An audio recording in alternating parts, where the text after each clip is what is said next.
following is a production of DallasCowboys.com and the Dallas Cowboys Football Club. How about them Cowboys? Yeah, go Cowboys!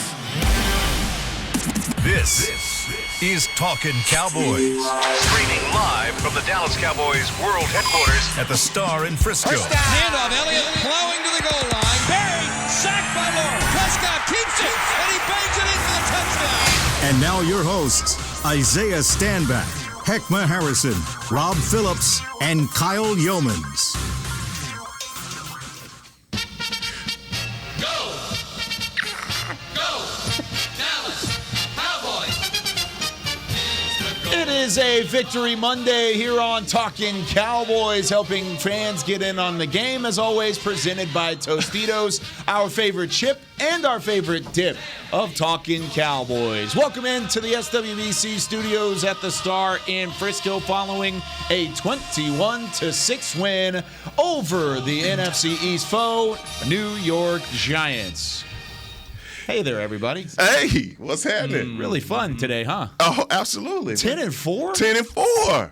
Can you believe this? I mean, even going back to the early parts, and we'll get into the nitty-gritty. We know it wasn't a pretty win. We're going to talk about it. But 10-4 is pretty remarkable when you look at where this team was a year ago, what the offseason looked like, and all the uncertainties that were surrounding. Sometimes you just got to take a step back from a season like this and say, wow, you've got 10 wins, and you've still got 3 to play, and all 3 of those are winnable as well. When I was on my way in this morning, I had a little conversation with myself. And I was thinking about where this team came from last year. Now, you know how I feel about this win, but it's a win. But in terms of where this team was last year and what they had to overcome, is Coach McCarthy up for Coach of the Year? Man, you are going to get just stuff thrown at you. I'm wondering. Why? I'm wondering. Because I'm wondering. I mean, I'm just saying. No, I agree. I completely agree. You talk about the turnaround from last year to this year. That's valid. Yeah, that's the only reason. I don't know about some of these other coaches, but I mean that thought process came to my mind. I'm like, it hasn't been pretty, but it is what it is. We're going to note that. We're going to note that. So when the national media starts talking about that, we'll just say, hey, I'm talking Cowboys. Isaiah Stanback said it first. He said it. He got it in the news cycle. Yeah. Like Ray J. So you think there's members of Cowboys Oh, man. Okay. Well, 2:45 into the show. 2:40. Yeah, that's 9:02. Jesus. Okay, go ahead. Boy. Should I keep going? Yeah, keep going. Escalated quickly. So you think there's members of Cowboys Nation that are like, I don't know, Man, look, for Coach of the Year? It's a lot of people probably have their doubts about play call, not only play calling, game management, clock management, all of those things he's been plagued with. But you're 10-4. Your defense is playing out of this world. I mean, obviously we're gonna get into the offense and what. Whoa! Happy birthday, Nizzy! That's Nate, dude. Happy birthday! Happy birthday, Nate! Hey, dog, it's your birthday? Come on, Nate! Happy birthday, Nate! Hey, Nate! Everything May have to take Rob's camera for this. Absolutely. Once again, we got this old loud brother again. You know what it is. Go on over there, man. I told you happy birthday, man. Go over there. What That was is we the talking great- about, man? The great Nate Newton. The great. So here's Why are we always screaming? I don't know why we're screaming, but the thing Because is, we won. We did We win, won. but this Y'all is not also excited? a podcast studio. So the Dallas Cowboys, Tampa Bay Buccaneers, the Arizona Cardinals, the Green Bay Packers. Those are the top teams. Those are the division leaders in the NFC. 3 of those 4 have been there recently, or at least are expected to be there. Arizona, you could argue, hasn't been there recently. Cliff Kingsbury could be in that conversation. Right. But the fact that the Cowboys are in that conversation, they are up at the top of the standings there, I think it does throw Mike McCarthy into that at least into the realm of possibility. Yeah, I think if the Cardinals get the 1 seed, it's probably Kingsbury because he's a young coach and he's rising and all that. But they also are way more improved than they were in 2020 as well. Yeah, could be Belichick with a rookie quarterback. I'm about to say, I think that's already locked up. But but you're right. Like he's done a great job. He's hired assistants that have come in and done. Yeah. Dan Quinn specifically has done a fantastic job this year. I was just, to your point when you started the show off, I was looking at December 20th, 2020. Cowboys were 4-9. They were this year's New York Giants, basically. So health helps a lot, but we talk about culture a lot on this show. Defensively, especially, the culture is completely flipped. And right now, at this moment, it's the strength of your football team. Hey, you say it again. It's the strength of your football team That's crazy right this minute. And if last year this time, I said to you, your defense is going to be the strength of your team. They're going to be the strength of your team, and you're going to have 30 takeaways. I mean, no way you would have believed that. No way from where we'd come from.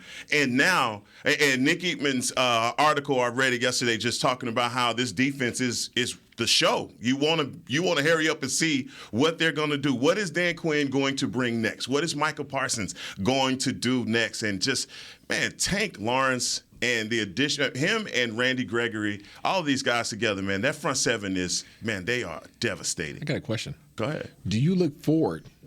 Now, this is kind of weird. Do you look forward to seeing the defense more than you look forward to seeing the offense? Yeah, I look forward to third downs now. I want to see who's lining up where, what Mike is doing. Is he dropping? Is he coming? Where's Lawrence lining up? Like, yeah, it's fun. It's everything they told us it would be. And you kind of, at one point in the season, you almost kind of rolled your eyes like, well, are they really going to get everybody back? Yeah. You know, they actually were missing 2 defensive tackles yesterday and still got it done. Crazy. Yeah. Well, and to that point, I mean, earlier in the season, and even going back to the early parts of the season, the first 6 weeks or so, when Dak Prescott was coming off the sideline, you looked at Dak Prescott and you're like, okay, what's coming up next? Are they going to hit CD? Are they going to hit Amari Cooper? Is Michael Gallup, I guess, during the opening game of the year, is he going to find his way open? You felt that intensity. It's the same thing on defense now, because at some point during that drive, someone's going to make a play, and that was adamant again yesterday. Man, I think one of the things that's happened is so many outstanding things are happening on defense. I'm sitting on the edge of my seat because I don't know when Trayvon Diggs is going to take one to the house. All right? I mean, we're witnessing something special. I mean, we're Defensive Player of the Year. I mean, at the beginning of the year, it was all Trayvon Diggs and the what he was doing, and then it switched to Micah. But it's just, man, it's 10 interceptions in a season. That's special, man. Cowboys they're the first team since the 2007 Chargers with one player with 10+ sacks and one player with 10+ interceptions. So it's been a long time since you've seen a defense like that. And can we throw Everson's name out there? Can we tell the NFL world to put some respect on Everson Walls' name? I agree. The great Everson Walls, because we are talking about Trayvon Diggs and the amazing year that he's having and how he's killing it. But then when you look at that list, Everson Walls is on that list twice. 11 interceptions and 9 interceptions. Am I correct? Mm-hmm. All right, and we talking about Trayvon. He's in between those two right now. He's going after Everson's record. However, Everson's done it twice, and he's not in the Hall. And in an era where they didn't throw the football nearly as much. He's not in the Hall. Somebody please put some respect on my unc's name. That's a great point, because he was a finalist in the last couple years, but not, I don't think, last year. But this actually kind of brings his profile back to the surface, so that's great. Yeah. And he is deserving. Trayvon with his 10th interception during the game. Micah's sack streak comes to a close, which is unfortunate. The Cowboys didn't really have the sack numbers. What did they have? 1 sack, 2 sacks on the game? I guess just 1 sack. They had it combined between Gallimore and Dorrance Armstrong. But you didn't need it.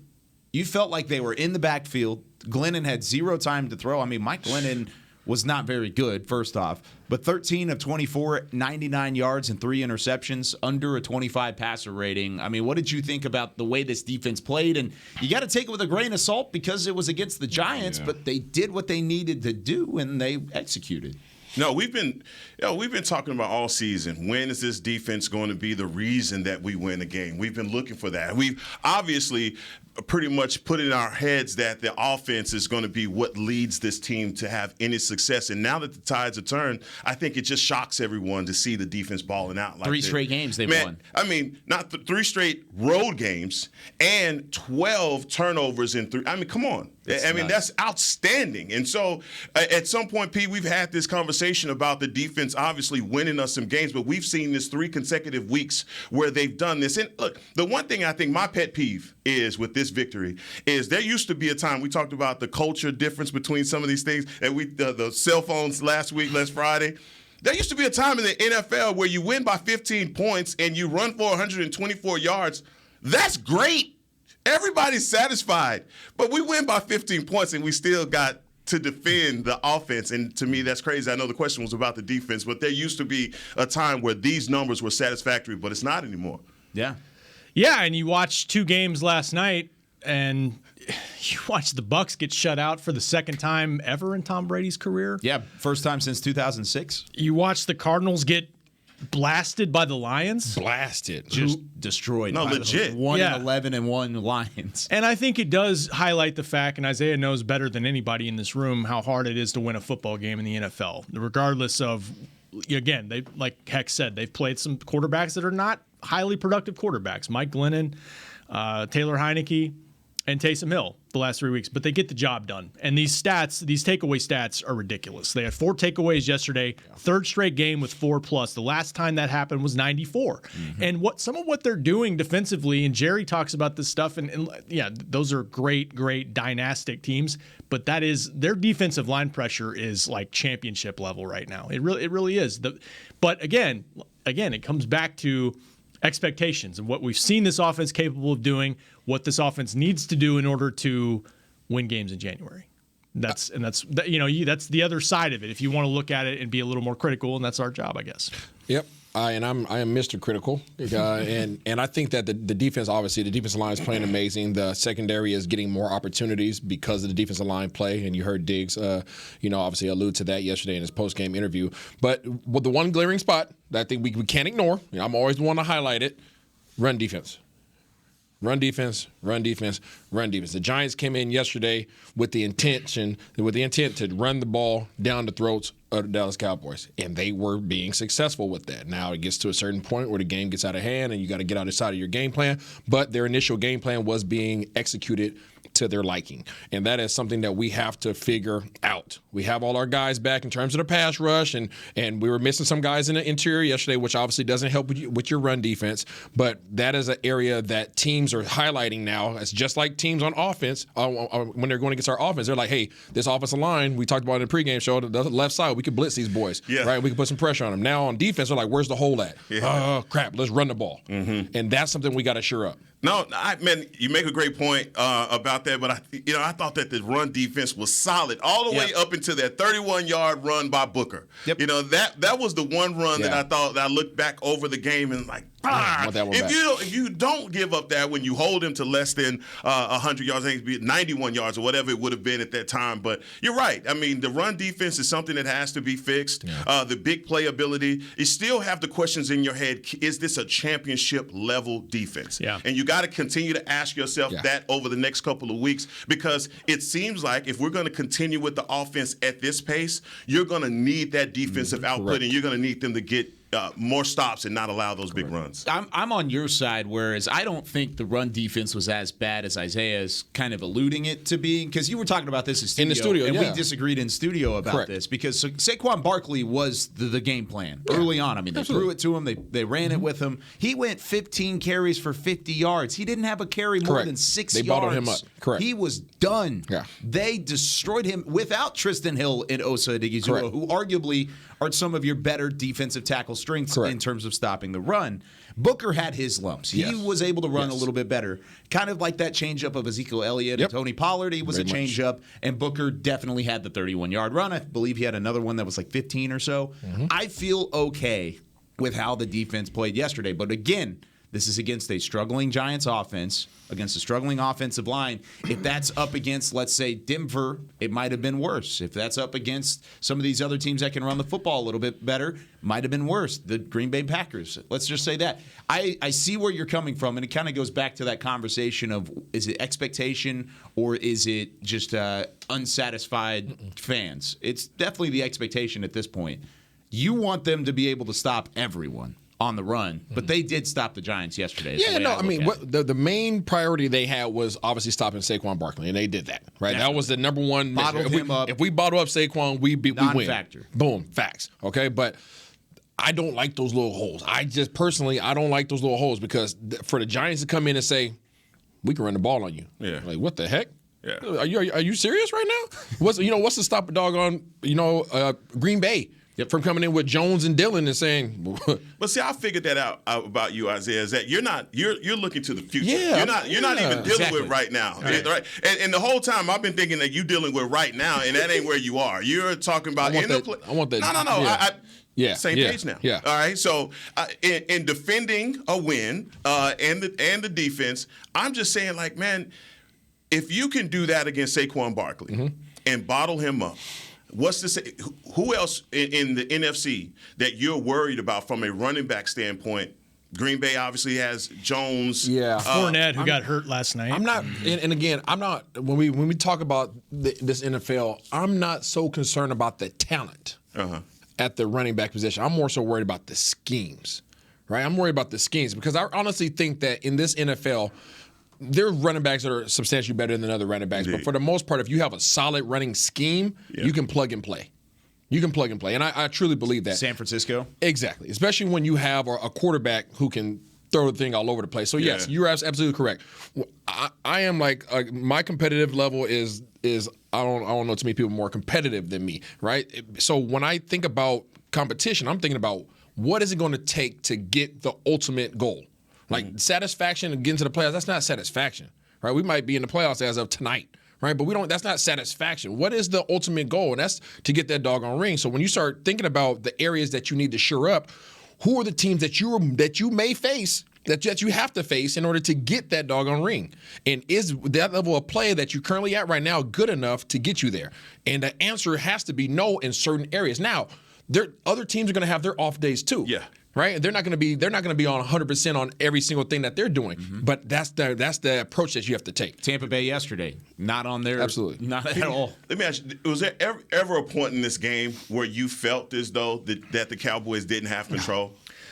No, and we're going to get into the offense, but I thought it in certain spots it was reflective in the play calling where they felt like we don't have to go too deep in the bag necessarily because we just take the points, don't take a sack. I'm thinking of the third down before halftime.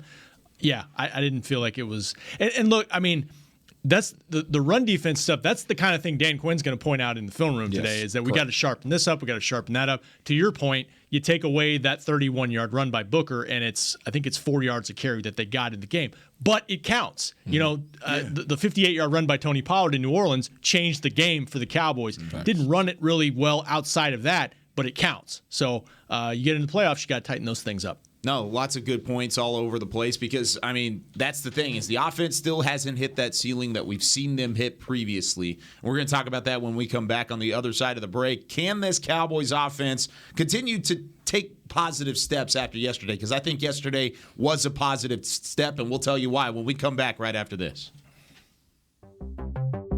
There's nothing as unique as our eyes, which is why Essilor pioneers ways to make lenses as unique as you. Verilux for super sharp vision, Essential Blue for protection, and Crizal for freedom from glare. 3 cutting-edge solutions in a single unique lens. So whatever your needs, insist on Essilor. Visit your local Essilor experts and find the perfect lens for you. See more, do more, Essilor. New Dr. Pepper Zero Sugar. You deserve it. I do deserve that. You deserve decadent flavor without sugar, and a day at the beach without sand getting everywhere, and a relaxing bath that your children don't interrupt. I deserve all that? It's really just a visual metaphor for Dr. Pepper Zero Sugar. Everything you want, nothing you don't. A visual metaphor on the radio. I do deserve that. Dr. Pepper Zero Sugar. The zero you deserve is finally here. At AT&T, everyone, new and existing customers, get our best deals on every smartphone. Why? Because you deserve it. For turning your living room into your office and your gym. For teaching Grandma how to video call. And teaching her again. It's the button on your left, Nana. Okay, your other left. It's not complicated. Everyone deserves something new. So AT&T is giving everyone, new and existing customers, our best deals with every unlimited plan on every smartphone, even the latest ones. AT&T may temporarily slow data speeds if the network is busy. Restrictions and exceptions may apply. Hi, I'm Clint Tillison with... And I'm Jay Novacek, and we're both with... United Ag and Turf, the official tractor provider of the Dallas Cowboys. So, if you need a tractor to bale some hay, a mower to cut some grass, or a gator to get some chores done... Get a John Deere at United Ag and Turf. And then, let's get to work. Hey, Jay, that's my line. Well, not today. Get to work with a John Deere tractor package that's just right for you and your budget. Visit UnitedAgAndTurf.com. Back to Talkin' Cowboys. It's a great people, great pay replay here on Talkin Cowboys. You've heard it already that Jason Witten has joined the Caliber Collision team. You can join him to do great work with great people for great pay and apply right now at jobs@caliber.com. That's jobs@caliber.com. Yeah, Rob's getting a workout in. Stay. I'm waiting to see some curls. I'm waiting to see change in there too? Rob show up with like the sleekest wallet we've ever seen. It wouldn't be that way if you went to Caliber Collision, though. You know what? I stacked. Now that we do these reads, or you do these reads, and obviously represent on the show, sure. I am seeing all the Caliber Collisions when I'm on the road. Oh, they're everywhere. They're everywhere. I saw one in D.C. just driving down the highway. Yeah, I was like, damn, they listen to Talkin Cowboys, baby. When I head on 35 North, I see like 3 of them. Wow. They have a lot of real estate. Good job, Caliber Collision. They've been all over the place for quite some time, and they're very adamant about advertising in sports. It's the Cowboys. They do it at baseball, basketball. Awesome. I see it all over the place now, but I'm right there with you. But glad you're with us here on Talkin Cowboys. It is a Victory Monday. Cowboys are 10-4, and thanks to the Lions, thanks to the Saints. Is that a Will Ferrell? Not so much to the Ravens. They almost did you a favor. They almost got you there. But the Cowboys are the number 2 seed in the NFC at the moment, and they are pretty much a win, a tie, a loss. I mean, 1 game away. Their magic number's at 1 for the NFC East division. So plenty to think about. What would it take to have the number 1 seed at this point? That's exactly what I was going to ask. Just looking at it, all it would take is for you to win out and for Green Bay to lose 1. That's all it is. Who they got left? They've got... Hold up, I just had it. I miss Chris. They've got the Browns. They got Cleveland. Yeah. Yep, Browns next week. Then they've got Minnesota in Week 17 at home. And then Week 18, they are on the road against the red-hot Detroit Lions. Better be careful. 2 of those 3 are tough now. Which 2? The Minnesota and Detroit. Detroit just beat the Browns. Cleveland. But they just beat Arizona 30-13. Stop this. Cleveland is if they can get that healthy D-line, by that game. If they can get healthy by question. that game, that defense is McNasty. And that game is indeed in Lambeau as well. So they've got 2 of their last 3 at home, much like the Cowboys do. It's going to be tough to see them upended, but it is the NFL, and we saw it just like it was yesterday with the Lions and Cardinals. I'd much rather have our schedule than theirs. I would agree with that. Maybe the Cardinals. That's tough. Cardinals is going to be tough, even with their injuries. Philly game in Week 18. Well, the Cardinals game too. Cowboys have not swept the division since 1998, and they're 4-0 against Minnesota the division. than Philly?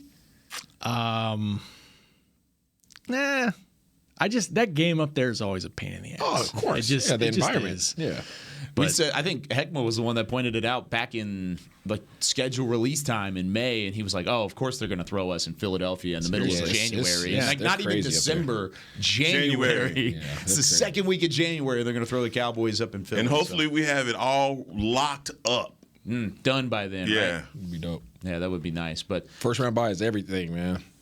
Especially this year. Especially everything. Now that they've moved into the 7-team format, only one team gets that bye. And 2-game win streak is a lot better than a 3-game win streak when it comes to the playoffs. You would much rather only have to win 2.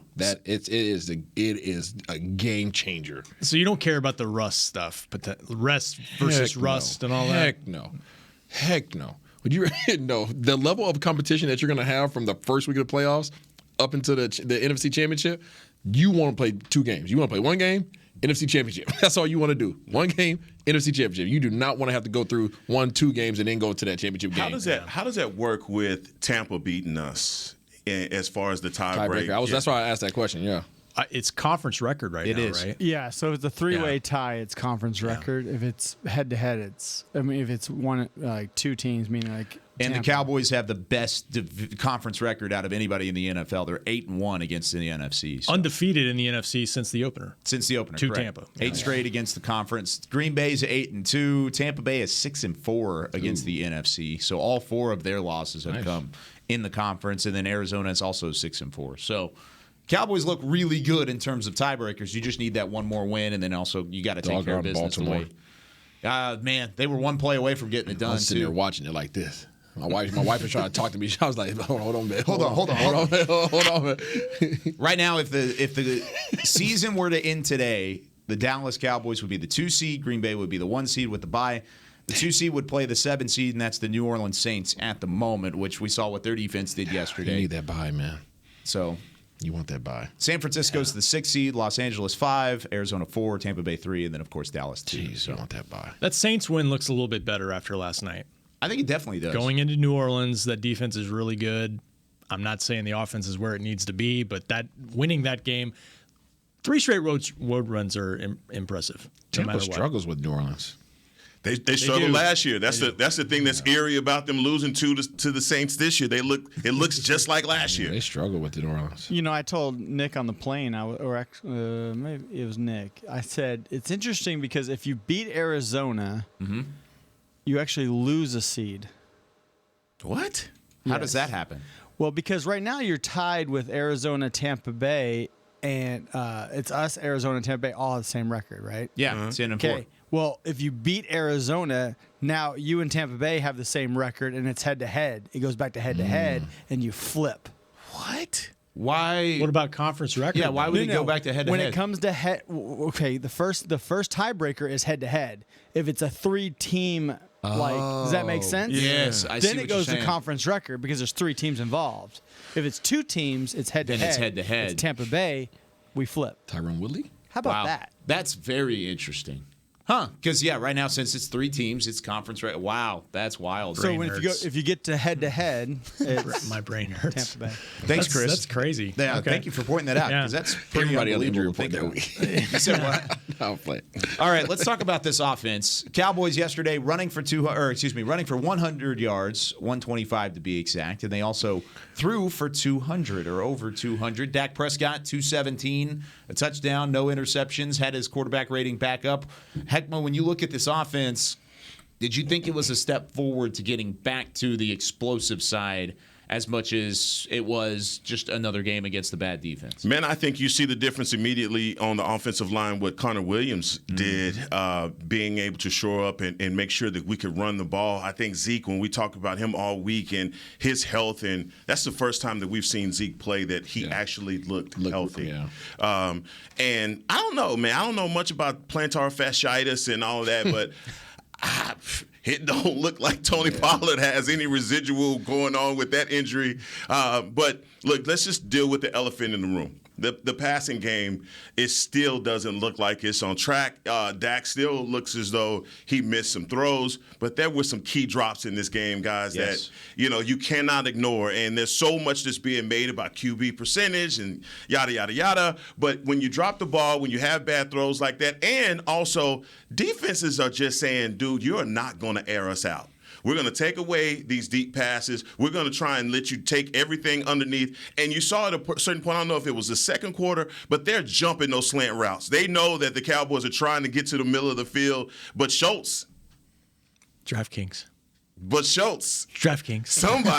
Somebody came through clutch. And finally, we've been begging for the tight ends to have some effect on the game. I think even Sprinkle, he had a few catches that were key. I think the blocking was a little bit better. But still, man, I think we still have some things to fix, and we have time to fix them. Agreed. I think the drops have to stop. I don't know. I know there were probably 2 of those drops. I think CD said that he couldn't see because of the shadow and the sun kind of coming through. I mean, that's what he said. I just going off of what the visual. So 2 of those drops, he has a reason. Were 4 total, Rob. Is that an official number? He said 3. CD had 3.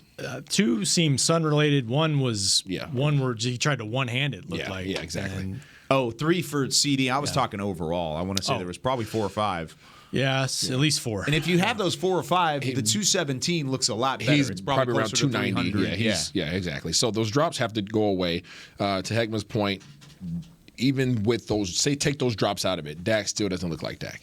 And it was better.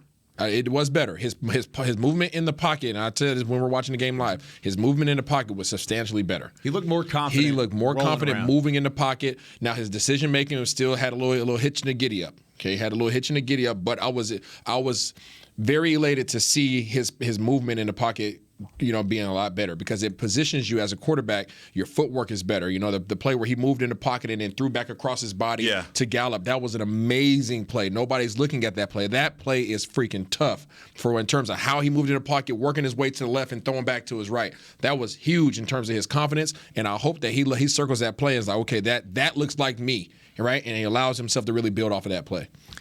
Yeah, there was another play, too, moving to his left, pocket breaks down, and he's able to buy time and throw to the left to CD. Quick completion on third down, keep the drive going. Yep. It was like that's Dak's command and poise and movement, all that. So encouraging. Flashes. Run game helps. I think that probably helped him kind of feel a little more rhythm with the offense. We got to talk about the red zone. The red zone is still a huge problem. They were 2 of 5 in the game yesterday, 1 for 6 the week before. 3 for 11 the last 2 games, and I'm not sure why. I don't know. I think ultimately though, Kellen Moore's got to scheme some things up to figure it out. I mean, I think his job as play caller, and he talks about this kind of stuff. We'll talk to him today. They've got to figure something out schematically to get guys open to do it. But Heck's right. Like generally, shell coverage. Giants making them throw sideways, making them throw underneath. And that's why those drops are big, because when those chances present themselves where there's some holes in there, one of CD's drops, that would have been a huge completion, 20, 30 yards. He might have still been running. So you can't have that. I think Kellen Moore, and again, this is in my opinion, I believe that Kellen Moore is resting assured too much into these guys' ability to get open and just straight up routes on air, right? Just being able to line up and say, I can run a better route than you can defend.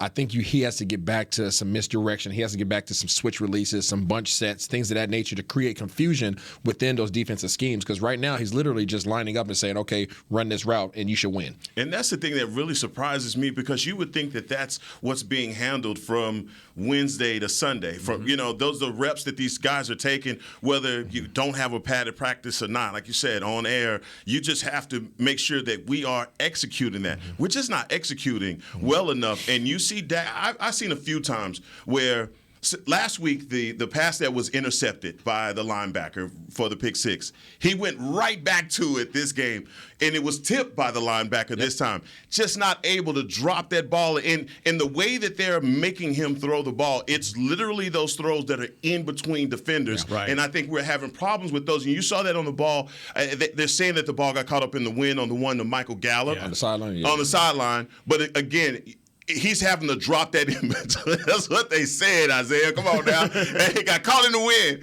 but it was behind him and it was in between 2 defenders. But those are the kind of plays that you have to make in the playoffs. Yeah, you have to make those in order to move the chain. You get maybe 2 or 3 of those a game. Yeah. Right. And they seem, in the playoffs, you're right. Like, they seem content not to have to force it down the field, because I think they didn't have – they had plenty of confidence that they could win this game with 20 points, which is kind of what they've been averaging in December offensively right now. They're 3-0 though. No, I know, but I'm saying that's a credit to their defense. So that they feel like we don't have to force things. Yeah, absolutely. With that being said, do you feel like it is a conservative effort to be conservative, to take your foot off the gas? Is that something that Kellen Moore has thought about? Is, hey, we went deep into that bag in the early parts of the season to see what we have. He needs to go back to the workshop. Do you want to go back to He needs to go back to the workshop and load up before Christmas is Saturday. He needs to load back up.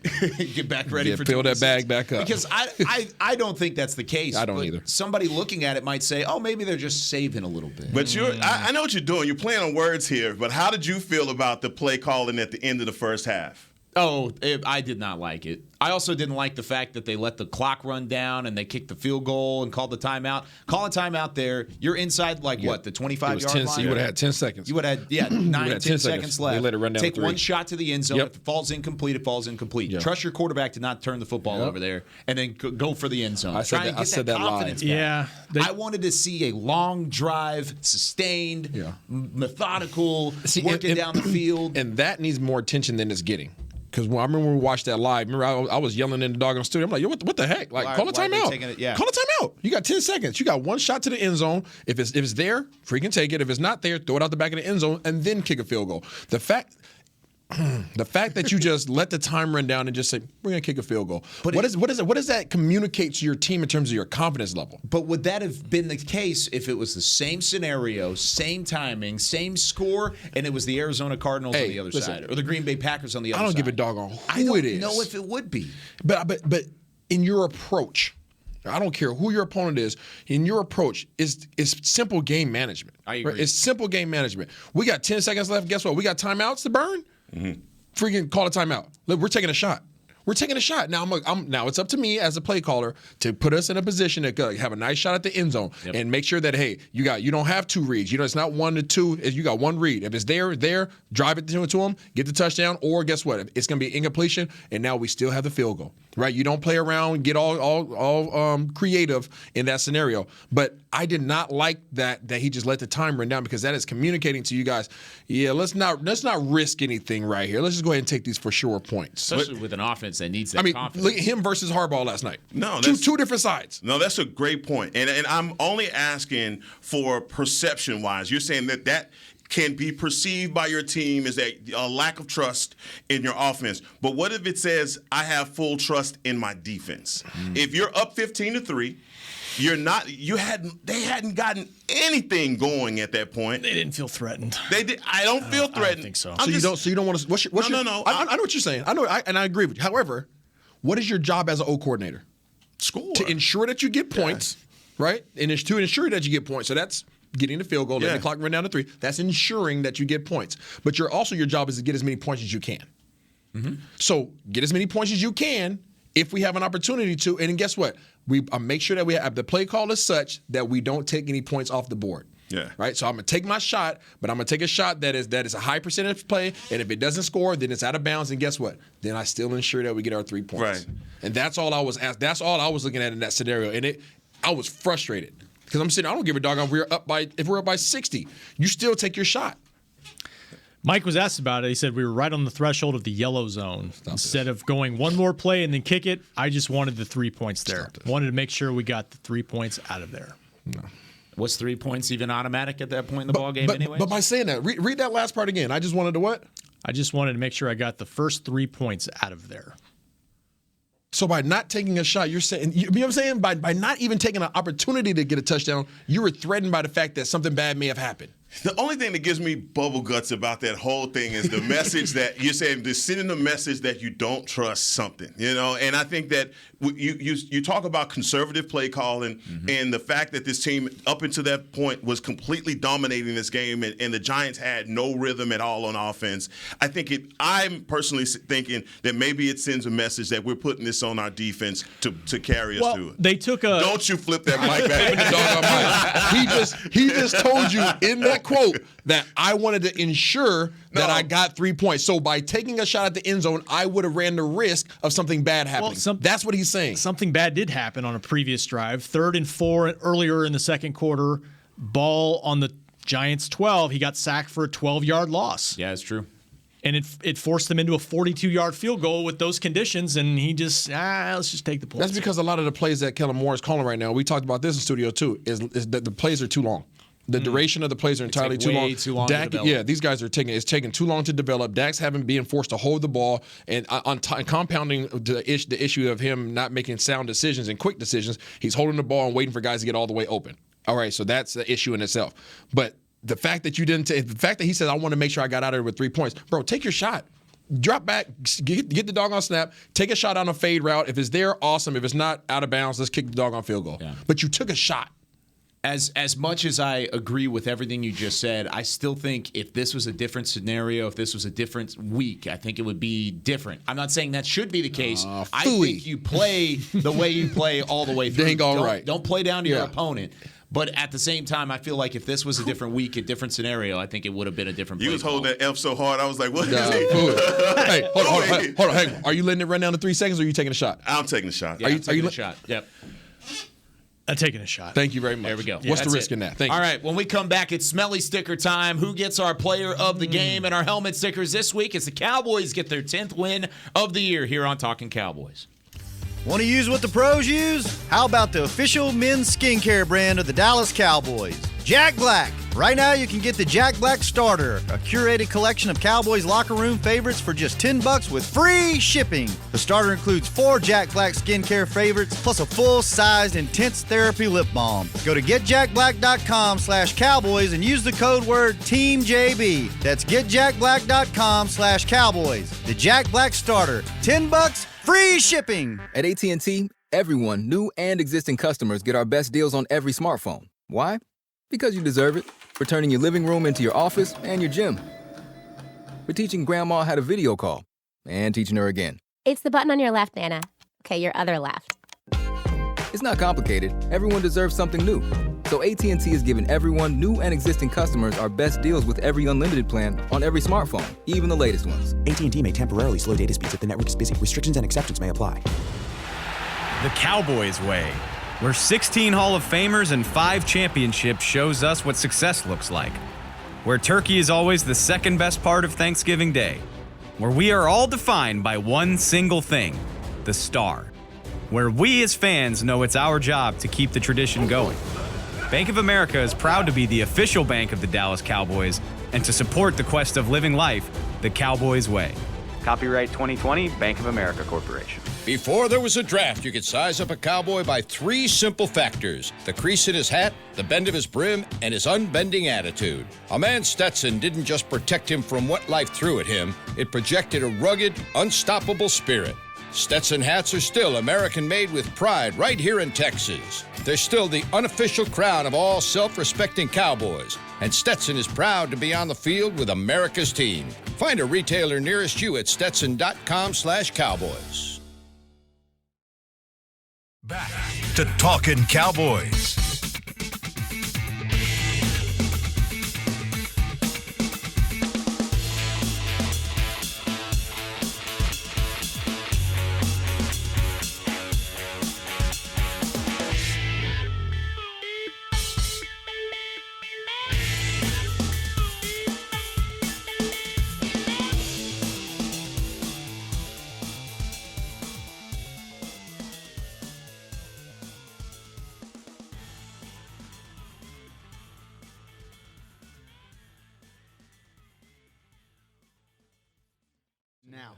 Okay, so basically this is the point where we do the Essilor read, and I want to talk about my Essilor glasses. These are Jacques Murray Marge. I get a lot of DMs about them, but it's the lenses that are so pimpish on these things, man. I got the little bottoms under here, the readers, and you can't even see the line in them, but I tell you what, man, it's great. Hey, Kyle, give me the Essilor read to tell the people. Yeah, whether you're watching from home or you're cheering in the stands, with Essilor lenses, you can see every exciting play. Book an appointment at your local Essilor experts and see what Essilor can do for you.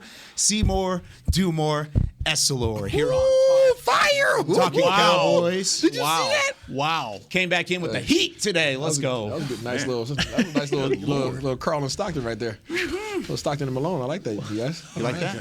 Give it. Little give and gizno. He just lofted it up and then just dumped awesome. City. Speaking of tight pants, that's what they wore back in the day. Yes, sir. Yep. All right. It is smelly Jeff sticker time. Take one and pass it. Take one and pass it. Oh, the Jeff Hornacek. Smelly stickers every week as we give our players of the game out, and we are doing our own version of helmet stickers as the Cowboys get their win. We do this every time the Cowboys get a dub. Last week, it was guys like Micah Parsons, DeMarcus Lawrence, Neville Gallimore, Randy Gregory. As that front seven shined bright last week, and Isaiah, we don't have that much time. You need to just choose one and keep going. There you go. All right, Heckma, who you got? I don't know who you guys have, and this is interesting. So I'm going to go with Tank Lawrence. Woo! Tank Lawrence balled out yesterday, man, and he was bringing the heat as all of the offensive linemen now are starting to key in on the bazooka. They are forgetting that number 90 may take your running back's head off if you don't block him. So this little kiwi for you, Tank. I got you, dog. Forced fumble. Pretty much forced the first interception to happen as well as he destroyed Mike Glennon, and Jordan Lewis was able to get that pick. Yeah, he flattened Mike. Who you got, Isaiah? I'm going to continue to roll with my guy, Dan to the freaking Quinn. Boy. And I'm going to go with a little grapefruit right here. Is that what that is? I believe grapefruit, orange, one of the two. Either way, if you squeeze this hard enough, okay, it would get in your eye. All right? If it get in your eye, it's going to burn. I think it's lime juice. I think that's a lime. There's no way that's a freaking lime. I'll beat the juice. Either way, any of those three, okay? If it gets in your eye, it's going to sting. Okay, right now he is stinging every offense that he steps up against. Yes. Right? So I'm going to go ahead and give this to DQ, a.k.a. Dan Quinn. Put that right on the top of the Christmas tree right there. DQ's gotten a couple of those. That juice will get you. See that right there? Don't let that juice get you. Oh, Who you going with, P? Who you going with, P? Well, I don't think you can get 10 interceptions in a season with 3 games left and not get a smelly sticker. Oh, we already got the same one up here. That's okay. Trayvon Diggs. Another gigantic strawberry.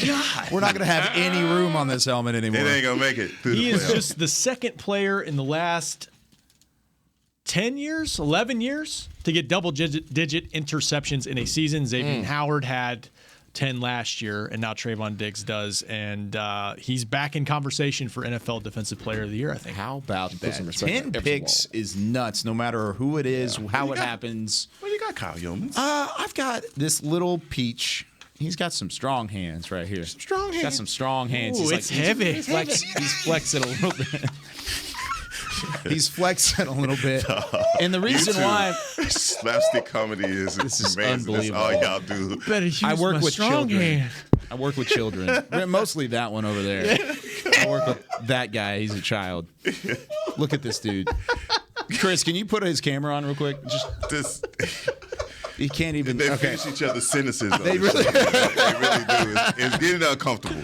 You got to see that movie, man. It's incredible. He's flexing because we have collectively given him a lot of flack over the last couple of weeks because he has not played exceptionally well. We needed him to be stronger. We needed him to step up in big-time scenarios, and he did that yesterday. 8 targets, 8 receptions. Dalton Schultz with a touchdown. Dalton Schultz also gets a smelly sticker. Have you recovered yet? Not yet, my friend. I'm not. I didn't expect that from Robbie. Hey man, that's my movie right there.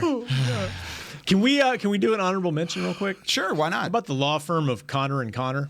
Connor Bros. The Connor Bros. Connor Bros stepped up. We need to get.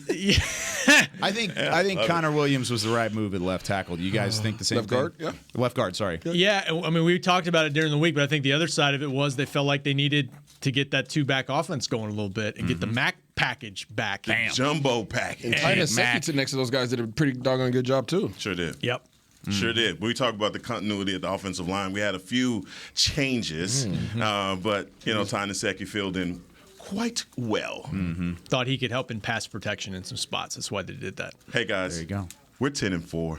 Woo! How about that? How about it? Isn't that fun? It's a lot better than last year. Oh, yeah. Oh, my gosh. 10-4. Please never take us back. All right, that's it for us here on Talkin Cowboys as we wrap things up here on a Victory Monday, as always, presented by Tostitos. But when we come back on Tuesday, we'll take your calls. 9 a.m. Central Time. Give us a call, 888-855-2297. We will talk to Cowboys Nation. But for Chris Beam, Rob Phillips, Isaiah Stanback, Heckma Harrison, I'm Kyle Yeomans. We'll see you tomorrow on Talkin Cowboys. It's heavy. This has been a production of DallasCowboys.com and the Dallas Cowboys Football Club. How about this, Cowboys?